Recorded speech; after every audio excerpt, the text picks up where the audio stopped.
కానీ Telugu Desam party rule చేసింది 1.5 decade ముఖ్యమంత్రిగా చంద్రబాబు నాయుడు గారు ఉన్నారు కాబట్టి ఏం చేశారో చెప్పాలి, 5 ఏళ్ళు ఏం జరిగిందో చెప్పి ఓట్లాడగాలి. జనరల్గా అదే జరగాలి. అట్లీస్ట్ రాబోయే ఎన్నికల్లో ఏం చేస్తారనేదని చెప్పాలి. రాజమండ్రిలో ఏదో ఒక 5-6 హామీలు తీసుకొచ్చారు, అవైనా చెప్పి ప్రజల దగ్గరికి వెళ్ళాలి. అన్ఫార్చునేట్లీ ఆంధ్రప్రదేశ్ రాజకీయాల్లో ఇప్పుడు కనపడుతుంది ఏంటి, జగన్మోహన్ రెడ్డి గారు వాళ్ళిద్దరిని తరిమేశారు, తెలుగుదేశానికి ఓట్లేయండి. జగన్మోహన్ రెడ్డి గారు రాజధాని లేకుండా చేశారు, తెలుగుదేశం పార్టీకి ఓట్లేయండి. జగన్మోహన్ రెడ్డి గారు అవినాష్ రెడ్డి గారిని కాపాడుతున్నారు, తెలుగుదేశం పార్టీకి ఓట్లేయండి. అంటే ఇది పబ్లిక్కి ఎక్కడ పబ్లిక్ కన్సర్న్ ఎక్కడుంది, పబ్లిక్ సంబంధించిన ఇంట్రెస్ట్ ఎక్కడుంది వీటిలో అంటున్నాను. నరసింహరావు గారు, ఏమైతుందంటే పాలిటిక్స్ మైండ్ గేమ్ అయిపోయింది. అంటే మీకు ఫిజికల్ గా నేనేం చేయాల్సిన అవసరం లేదు, నీ మైండ్ మీద గేమ్ ప్లే చేసేస్తే చాలు. సో నారా లోకేష్ అండ్ చంద్రబాబు నాయుడు గారు, పవన్ కళ్యాణ్ గారు చేస్తున్నటువంటి గేమ్ మైండ్ గేమ్. నేను ఒక నిమిషం వైఎస్ఆర్ కాంగ్రెస్ పార్టీని కొంచెం పక్కన పెడతాం. వైఎస్ఆర్ కాంగ్రెస్ పార్టీ గురించి మాట్లాడదాం. వైఎస్ఆర్ కాంగ్రెస్ పార్టీ కూడా ప్రజా వ్యతిరేక ప్రభుత్వమే, ప్రజా కంటక ప్రభుత్వమే, అందులో సెకండ్ థాటే లేదు నాకు. కానీ తెలుగుదేశం, జనసేన పార్టీలు ప్రజల మీద మైండ్ గేమ్ ఆడుతున్నప్పుడు అసలు పవన్ కళ్యాణ్ 2019 నుంచి 2024 వరకు ఈ రాష్ట్రంలో ఎన్ని రోజులు ఉన్నాడు? నెంబర్ 1. అసలు ఈ రాష్ట్ర ప్రజల కోసం ఏం పోరాటం చేశాడు? Number 2. Number 3, Nara Lokesh and Chandrababu Naidu ఈ రాష్ట్రంలో ఏ వ్యవస్థ మీద, ఏ ప్రజా వ్యతిరేక కార్యక్రమాల మీద పనిచేశారు? ఇప్పుడు ఎస్సీ ఎస్టీ సమస్యలు అంటామా?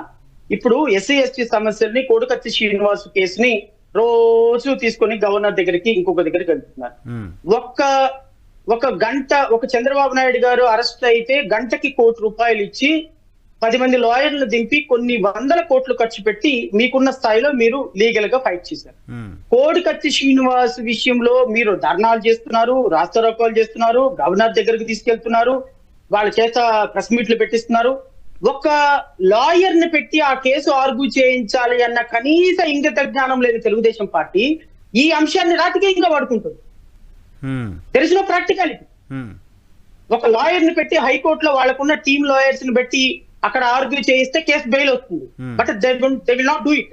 ఎందుకు చేయకూడదు? బెయిల్ వస్తే ఇక్కడ రాజకీయంగా దీన్ని వాడుకోవడానికి అవకాశం ఉంది. సో ఈవెన్ దస్తగిరి కేసులో కూడా దస్తగిరి భార్య, అతను దస్తగిరిని ప్రాణహాని ఉందని రోజు అతన్ని చంపుతామని అక్రమ కేసులు పెట్టి లోపల పెట్టారని చెప్తే, దస్తగిరి భార్య కేసు కనీసం ఒక్క తెలుగుదేశం పార్టీలో ఒక్క నాయకుడు కూడా తీసుకోవడానికి సిద్ధపడ్డా. ఈ రోజు ఆమె ప్రాణభయంతో నా దగ్గరకు వస్తే ఆ భర్త కోసం కేసులు వేసి ఆ భర్తను రక్షించి ఆ భర్త కోసం ఫైట్ చేసుకున్నాను నేను. అంటే తెలుగుదేశం పార్టీ ఆవిడను కూర్చోబెట్టి గంటలు మాత్రం మీడియాలో ఇంటర్వ్యూలు తీసుకుంటారు. పార్టీ వాళ్ళ దాన్ని జగన్మోహన్ రెడ్డి ద్వారా ప్రాణహాని ఉంది, అవినాష్ రెడ్డి ద్వారా ప్రాణహాని ఉందని ప్రజల మీద అంటే ప్రతి అంశాన్ని తెలుగుదేశం పార్టీ దాన్ని సొల్యూషన్ వెతకకుండా ప్రజలు దాన్ని ఒక పబ్లిసైజ్డ్ పొలిటికల్ ఈవెంట్ గా తయారు చేసి వాళ్ళకి ఏ విధమైనటువంటి ప్రాక్టికల్ గా సహకారం చేయకుండా వాళ్ళని కేవలం పొలిటికల్ ఎజెండాలో ఫిక్స్ చేసి వాడుకుంటున్న విధానం ప్రజలు గమనిస్తున్నారు. ఇప్పుడు మీరు అడిగారు, చూశారు, సునీత రెడ్డి గారి అంశం, లేకపోతే షర్మిల అంశం. షర్మిల, సునీత, జగన్మోహన్ రెడ్డి వీళ్ళ ముగ్గురు ఒకటే. పిచ్చోళ్ళు ఎవరు అంటే వీళ్ళని కూర్చోబెట్టుకుని డిబేట్ లో కూర్చోబెట్టుకుని మాట్లాడేవాళ్ళు.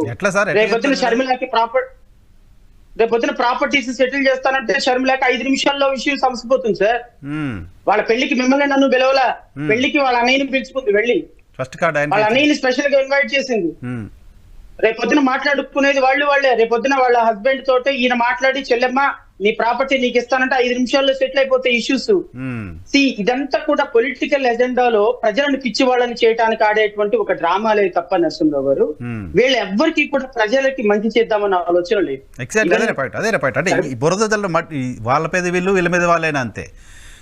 ఇష్యూ ప్రజలకి ఏం నష్టం జరుగుతుంది, వాళ్ళకి ఏం లాభం చేస్తాం, ఎలా వాళ్ళని ప్రొటెక్ట్ చేస్తాం. కరెంటు ఛార్జీల గురించి మాట్లాడడం ప్రతిపక్షం నాకు కనపట్ల, రోడ్ల గురించి మాట్లాడడం కనపడట్లా, ఈవెన్ అమరావతి వస్తే మళ్ళీ మేము చేస్తాం అనేది కనపడట్లా. సో ఇష్యూస్ ఇప్పుడు నేను చెప్పుకుంటా పోతే నాకు తెలిసి తెలుగుదేశం పార్టీ ఈ రాష్ట్రంలో అడ్రస్ అయిన అంశాలు నాకు తెలిసి జాబ్ క్యాలెండర్ మీద ఒక్కనాడు ఈ రాష్ట్ర ప్రభుత్వం మీద, వైఎస్ఆర్సీపీ ప్రభుత్వం మీద తెలుగుదేశం పోరాడిన చరిత్ర లేదు. కరెంట్ ఛార్జీల మీద ఒక్కనాడు అఫర్మేటివ్ గా పోరాడిన చరిత్ర లేదు. దళిత సమస్యల మీద ఒక్కనాడు అఫర్మేటివ్ గా పోరాడిన చరిత్ర లేదు. ఏదో మీరు తెలుగుదేశం పార్టీ కార్యాలయంలో ఒక చిన్న రౌండ్ టేబుల్ సమావేశం పెట్టుకోవటం కాదు. మీరు దళిత బిడ్డలకి బహుజన బిడ్డలకి అన్యాయం జరిగినప్పుడు మీరు చేసినటువంటి సహకారం కేవలం ఫోటోలకు పోజులు ఇచ్చి వెళ్ళిపోయిన పార్టీ ఈ పార్టీ. అమరావతి రైతుల కోసం ఫైట్ చేసినటువంటి ఒక్క విధానం లేదు. రేపొద్దున ఈ పార్టీ అధికారంలోకి వస్తే నష్టపోయిన అమరావతి రైతులకి ఏం చేస్తాము, నష్టపోయినటువంటి రైతులకి ఏం చేస్తాము, ఈ రాష్ట్రంలో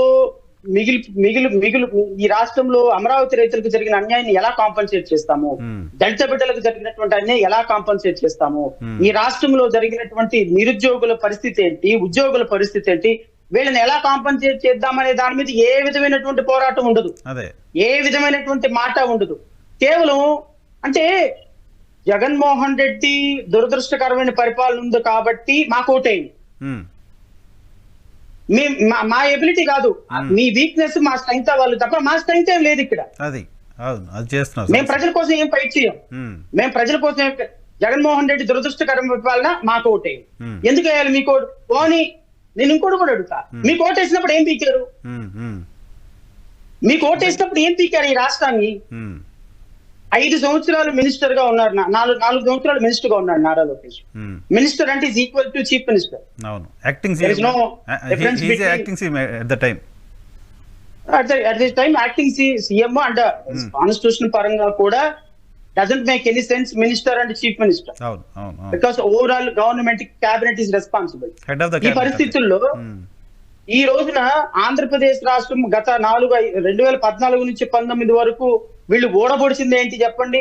నారా లోకేష్ ఓడబొడిచింది ఏంటి అంటే పాదయాత్ర చేసి ప్రజా సమస్యలు తెలుసుకున్నారండి. పాదయాత్ర చేసి ప్రజా సమస్యలు తెలుసుకుంటారు. మరి ముఖ్యమంత్రిగా ఉన్న మీ నాన్న, మంత్రిగా ఉన్న నువ్వు ఏం తెలుసుకున్నారు? సో ఓవరాల్ గా వీళ్ళంతా కూడా ఒక మ్యానిపులేటెడ్ పాలిటిక్స్, ప్రజల మైండ్ మీద ఒక గేమ్ తోటి వెళ్తున్న పాలిటిక్స్. అసలు ప్రజా సమస్యల పట్ల కానీ ప్రజలకి రేపొద్దున మంచి జరిగితే రేపొద్దున వీళ్ళకి అధికారం ఎందుకు కావాలంటే రెడ్ బుక్ ఇంప్లిమెంట్ చేయడానికి అధికారం కావాలి. అధికారులు ఎందుకు కావాలి? అధికారం రెడ్ బుక్ ఇంప్లిమెంట్ చేయడానికి. రెడ్ బుక్ లో ఉన్న వాళ్ళని రేపొద్దున వాళ్ళని అరెస్ట్ చేయడానికి అధికారం కావాలి, వీళ్ళందరినీ జైల్లో వేయడానికి అధికారం కావాలి, ఐఏఎస్ ని ఐపీఎస్ ని వాళ్ళని సస్పెండ్ చేయడానికి అధికారం కావాలి, ఎవరెవరైతే వీళ్ళ మీద కేసులు పెట్టారో వాళ్ళందరినీ మర్డర్ చేయడానికో లేకపోతే వాళ్ళని ప్రాణం లేకుండా అంటే ఆయన చెప్పిన దాని ప్రకారం ఎలిమినేట్ చేయడానికి కూడా వెళ్ళేటువంటి అంత ఎక్స్టెంట్ కి వెళ్ళేటువంటి ఆలోచన రేపు చేయటానికి మీకు అధికారం కావాలా? పొలిటికల్ లీడర్స్ అటువంటి భాష మాట్లాడడం శ్రవణ్ గారు. నిజానికి ఇప్పుడు నేను బుక్ లో రాసుకొని నేను వచ్చిన తర్వాత ఇది చేస్తానప్పుడు ఆల్రెడీ పవర్ లో ఉన్నప్పుడు ఇంక పవర్ లో ఉన్నాడు ఏం చేయాలి? మీరు పవర్ వచ్చేదాకా చెప్తాను నరసింహరావు గారు. 2024లో తెలుగుదేశం పార్టీ కనుక అధికారంలోకి వస్తే by chance or by whatever it is, బహుశా భారతదేశంలో ఏ రాష్ట్రం చూడనంత destruction law and order Andhra Pradesh రాష్ట్రంలో ఉంటుంది. This is my prediction. నేను ముఖ్యమంత్రిగా ప్రమాణ స్వీకారం చేస్తున్నాను అని చెప్పి మాట ఆ క్షణం నుంచి మొదలైనటువంటి మారణ హోమం కొన్ని నెలల పాటు కొనసాగుతుంది ఆంధ్రప్రదేశ్ రాష్ట్రం. ఇది అంత ఎక్స్టెన్సివ్ గా వాళ్ళ ఆలోచనలు ఉన్నాయి, వాళ్ళ ఇంటర్నల్ గా వాళ్ళ డిస్కషన్స్ ఉన్నాయి.